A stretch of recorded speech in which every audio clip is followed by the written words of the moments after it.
was always interested in photography, and I was always fascinated by photographs other people took. But it took quite long until I started to get into photography. When I got 40, I figured out I don't have a lot of images or any other kind of document that describe my life so far. So at that point I had the decision, I just want to take images of my life, to document my personal life, so I can later on just review how my life went on and if I'm happy with the path I've chosen. So at that point I got myself the Q, the first one, the previous model of this one, and I started to document my life with it. After a short time, I just ended up in street photography, I widened my interests, I widened my environment. I didn't only include my family and my personal microcosmos. I went out into the streets and started to document everything.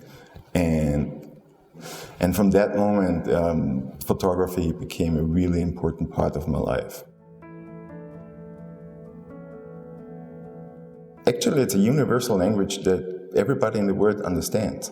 If somebody is touched by an image, there is no need for an explanation. There is no need for a long text to describe the image. I think that's super exciting because it's a medium you can touch and reach a lot of people.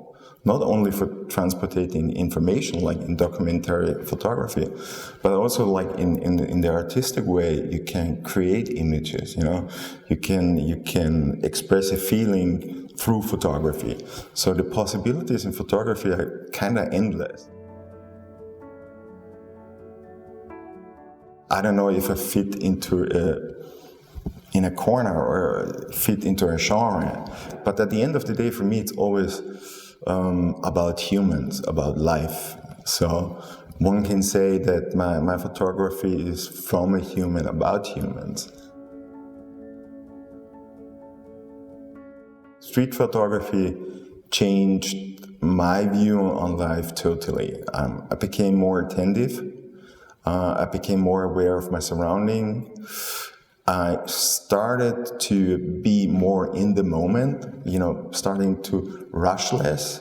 Before I wasn't paying attention to little details or whatever. But today, if I go out into the streets looking for the beauty of life in one particular moment, I start to notice all those little differences, all those little details, that in the former life I didn't see at all.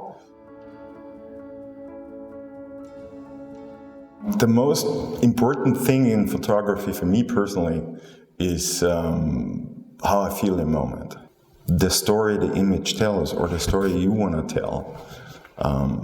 And I think that's one of the most important things in photography. Shoot how you feel in the moment.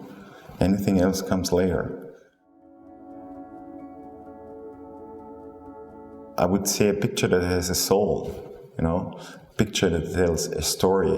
Wherever the picture has been taken, it transports me there. I can feel how it looks there, how it might be there,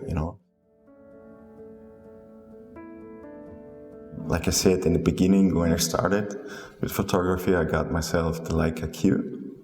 And today I'm shooting with the Q series and the M series. And I can't imagine to use any other brand anymore because I've tried other cameras, but at the end of the day, I feel most connected to Leica cameras. It's from how they are manufactured, how they are crafted. They work perfectly in every condition. They are reduced to the essentials of photography.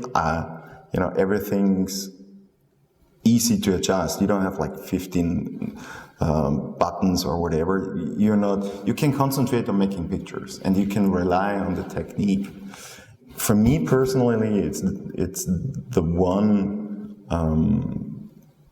camera brand where I can transport my emotions and my feelings the best. The first book I ever got, the first real photo book, it was from Henri Cartier-Bresson, of course. Meanwhile, I found a lot of inspiration when we talk about street photography in Elliot Erwitt's work. He has this fine eye for little details and composing also. I really love his work. This from the point of street photography. On the other hand, I have a few other photographers that really inspire me. Especially lately, I'm really into the work of Rodney Smith. His storytelling is like phenomenal and really inspires me. Also, his kind of view, surrealism he packs into the images is really joyful, and his fine art and his aesthetics and his alignment and minimalistic kind sometimes really inspires me. The series started within the pandemic last year because I couldn't go away to foreign places, so I had to find something I can do at home. And at the end I learned I have to enjoy the moment I'm witnessing today, no matter where I am. It can be a super nice moment at home, I can relax, I can come back.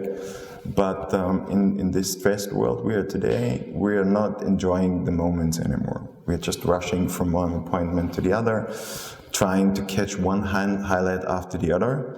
And last year I really had to step backwards and to sit down and think, what is it I can enjoy today? Like being in the moment. And it could be little things, you know. And together with my friend, we developed this series. And we said, let's go out, have fun, like enjoy the moment, you know. And we started the first, how should I say, trial shooting of this series.